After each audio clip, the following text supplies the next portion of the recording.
Think back to the franchises you've fallen in love with over the years. What commonality do they have? Chances are these games had strong storylines in some way, shape, or form.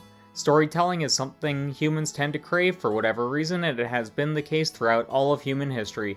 This brings us nicely into the topic of today's video, why you should play the Legend of Heroes franchise going into 2023. Our first point is regarding 3 of the arcs being available. When Trails into Reverie releases on July 7th, all completed arcs within the series will be available in English.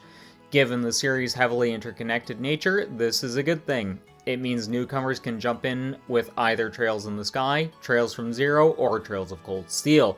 While you'll get the best experience by starting with Sky First Chapter, if its antiquated style doesn't interest you, you have 2 more modern options to start with.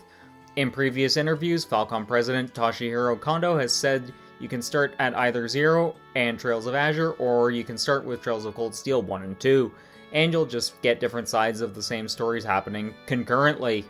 However, for newcomers that want the full-fat experience, they'll be able to get that. You'll be able to start with the Sky Trilogy, hop right into the Crossbell Duology, and then leap into the Erebonian arc comprising of 5 titles.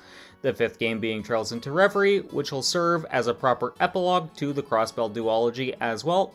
By the time you've completed the preceding 9 games, Reverie will likely either be hitting store shelves or already be out, depending on when you start your Trails journey. To be frank, I'll be envious of newcomers who get to experience the games in chronological order, something I was sadly unable to do considering I started with Cold Steel and then worked my way backwards. Speaking of Cold Steel, this brings us on to our second point.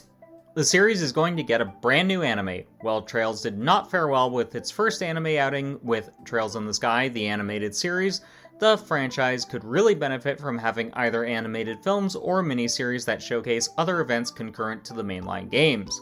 That's just how lore-rich the world of Zemuria actually is, and a lot of people, that lore is the driving force behind playing the games. So having an anime going on is great for the lore whores, however, it's also a great thing for newcomers. Why is it a good thing for newcomers though, considering lore-rich worlds tend to be rather hostile towards newbies? This is a good thing because anime is, no duh, incredibly popular, with the Northern War anime set to premiere on the 6th of January on Crunchyroll. This is a good time as any to bring newcomers in. Typically, anime and other spin-off media is a good way to reach new audiences or a marketing ploy to keep the series veterans interested, sometimes both. Considering Funimation have the distribution rights for The Legend of Heroes, Trails of Cold Steel, Northern War, it's more than likely going to feature a dub, which a lot of English speakers will get them to check out the anime, thus expanding the potential for new blood to discover this series. For those who want to experience it with Japanese voices and read subtitles, Crunchyroll has you covered. Basically, this is yet another jumping in point. But that's not all. The Northern War anime is going to be focused around Northumbria and new characters despite a certain Ashen Knight and his pilot appearing in it. This is a nice hook for longtime fans, especially of the Erebonia arc, because it'll add more lore to an already lore-heavy series.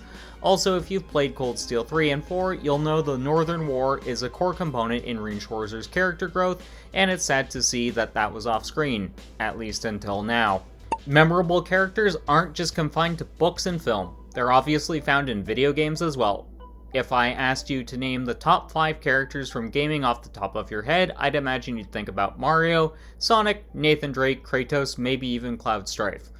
There isn't much connective tissue between these characters, however, they are incredibly iconic to the point even non-gamers will at least know of them to some degree. The Trails series is no different, the characters are simply put, amazing. Some will argue the characters were deeper in the Liberal and Crossbell storylines, while others will point out even the characters introduced in the Erebonian arc are also deep. Ultimately, most of the characters are deep, and chances are you're going to find a character you'll identify with.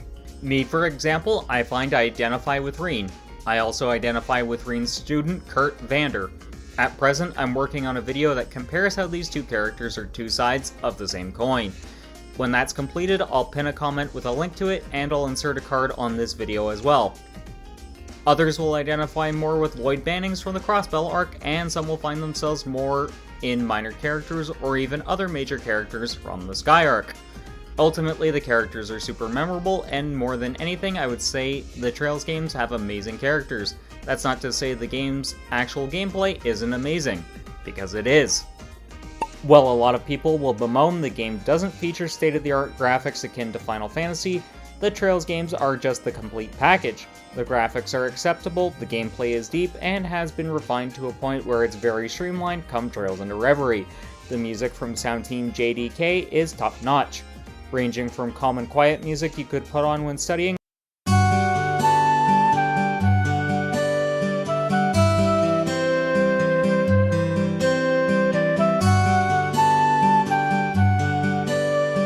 or doing whatever, to absolute bops with the battle themes.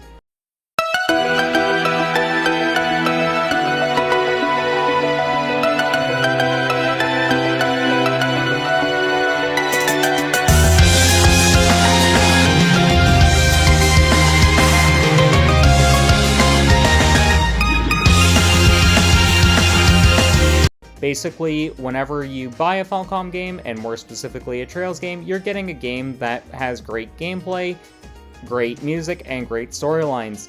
The only complaints one could have against these games would be the slow pace at the start of new arcs, and the graphics that are a bit behind the times. However, Falcom has closed the gap significantly from the graphics standpoint, come Kuro no Kiseki and its sequel, Crimson Sin. I've brought this up in my previous Falcom related videos. We know Falcom want to reduce the wait time between Japan getting the game and the West getting their games. With East 10 coming to Japan in 2023, this allows NIS America more time to catch up with the Trails titles. I'd speculate the game plan is to get the West fully caught up on the Trails series by 2025 at the latest. Kuro will also be a good point for newcomers to step into the series, since it's the starting point of a new arc. While the seeds for this storyline will have been planted in Trails into Reverie, it's not 100% required that you play Reverie to understand Kuro, nor will you have needed to play any of the other games in the series to understand what's going on. You'll just miss some of the callbacks that'll be referenced. Also, a certain character's glow up won't be nearly as impactful. AKA Ren Bright. What was the last JRPG you can think of that exploded in terms of popularity overnight?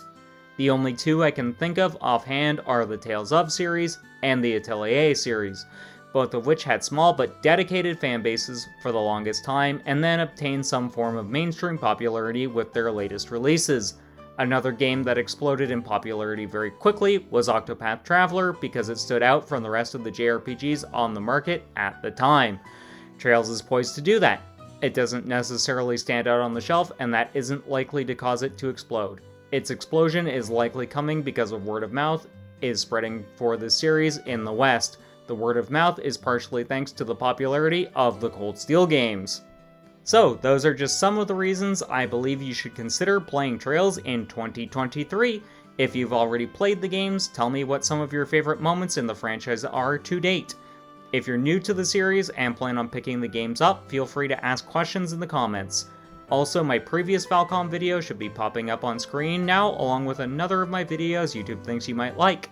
Also, I stream on Twitch, www.twitch.tv/Gleaver90 if you want to check that out. Link to that and my socials will be in the description below.